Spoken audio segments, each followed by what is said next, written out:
Alright, welcome to another keyboard review video. Today we're going to be checking out the Epomaker SK61. And if at any point you guys want to check out this keyboard for yourself, I put Amazon links down below in the description. So for the packaging for this Skylong / Epomaker SK61, pretty plain. You got some reflectiveness going on the front, but that's pretty much it. Now let's get this thing unboxed. So opening this right up, we have the keyboard right on top covered in plastic. But we are going to set that aside for now and look at what else is in the box. So we have a pretty extensive packet for this keyboard, and underneath this we have a nice braided gold-plated USB-C cable, and in this box you have a keycap puller, a switch puller, and then some extra switches to put on the keyboard if you would like. So this is what comes in the box with the SK61, and these extra keycaps are for if you are a Mac user, you have an option keycap, control keycap, and a command keycap. But right now it comes stock with a Windows kind of layout. But let's put those all aside and get this keyboard unwrapped. So here we have it, the Epomaker SK61. Right out of getting it out of the box, it does have a nice weight to it, so we do like to see that. But let's talk about form factor and build quality. So you do not have the designated arrow keys or the function keys. So this is a 60% keyboard. Really nice form factor if you're planning on taking this on the go or you just want to save some real estate on your desk. Now build quality. This is a full plastic case. Does sound a little bit hollow, but you do have some nice high quality rubber pads down on the side, and they do a good job at gripping the desk while you're typing, so these aren't going to be moving around. Now it's going to be a pretty flat typing profile. You do get a little bit of raisedness to it from the case, and overall I would definitely say it's pretty comfortable and pretty standard for this kind of board style. And then on the left top right here you have the USB-C port, since this is an all wired keyboard. That is pretty much all there is to it for the Epomaker SK61. A little bit hollow, but overall feels like a pretty solid keyboard. But let's get this keyboard plugged in and talk more about the switches. And again, this is a gold-plated USB-C cord, and that's going to protect against the corrosion for when you plug it in and unplug it from your keyboard multiple times. So definitely a nice little touch. So here it is, the SK61 all plugged in, but let's take this keycap off and take a closer look at the switches. So in my keyboard, I have the Gateron Red optical switches. Let's see if this thing is hot-swappable. So it looks like this keyboard is hot-swappable, but since this is an optical switch keyboard, it is pretty much only going to be hot-swappable with other Gateron optical switches. So if you like Gateron optical switches, definitely not a bad thing. It's great that it's hot-swappable, but because it is an optical keyboard, it is not going to have as much versatility as a just regular standard mechanical switch hot-swappable keyboard. So putting the switches back into this keyboard, let's get a sound test from the SK61.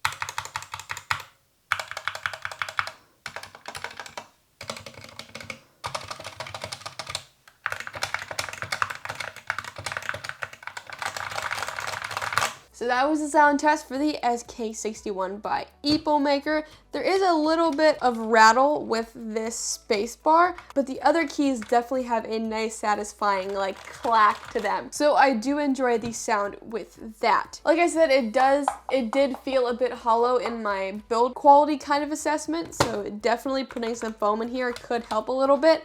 But let's take a look at these stabilizers for you guys. So taking the space bar off of this keyboard, the stabilizers aren't as tightly fastened to the white backplating as I would like them to be. That's probably where most of the rattle came from, although they are factory lube stabilizers, so they do come pre-lubed, and as you guys can see kind of around the switch, this black stuff right here is foam, so they do have a little bit of foam that comes from the factory to help with the sound dampening, which is nice. So a little band-aid mod would definitely do wonders for these stabilizers. Not hard to do, but it is really nice they come factory lubed, and there is a little bit of foam in there for sound dampening. So the other keys and these shift keys, they sound nice, but the stabilizers right here for the spacebar does sound quite a bit rattly, unfortunately. But let's turn these lights off and take a look at the RGB on this keyboard. So this is the SK61 RGB. I don't even know if the camera is picking it up. It's definitely making it look a little bit dimmer than it actually is in real life. You can definitely see the RGB. It is there, but it is not the brightest RGB I've seen in the world by far. Now this does come with several different presets preset modes in the RGB. As you guys can see there,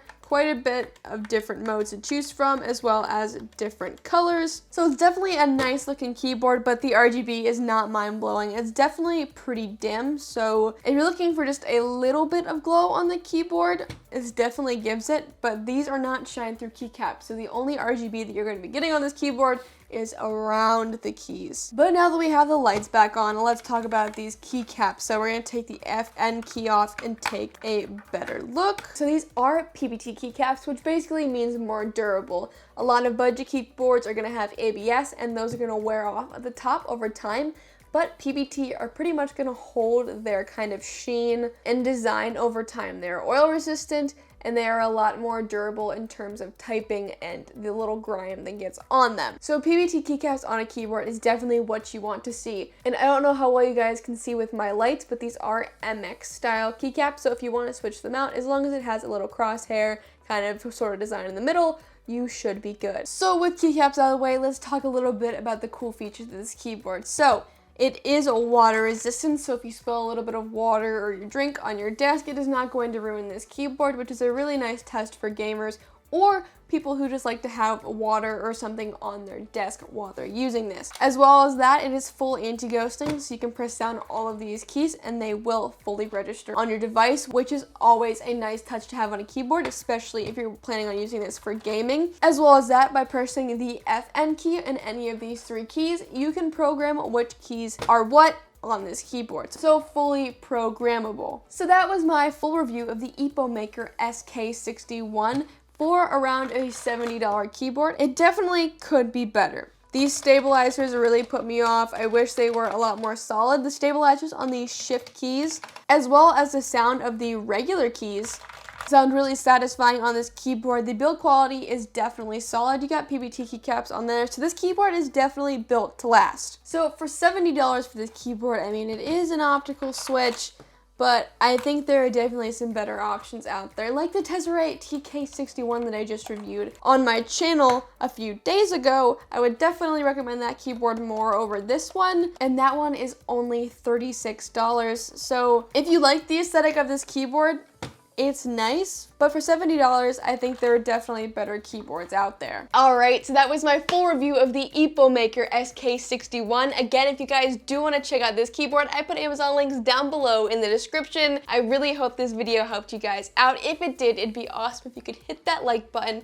or that subscribe button. But I was your keyboard review guide, and I'll see you in the next video.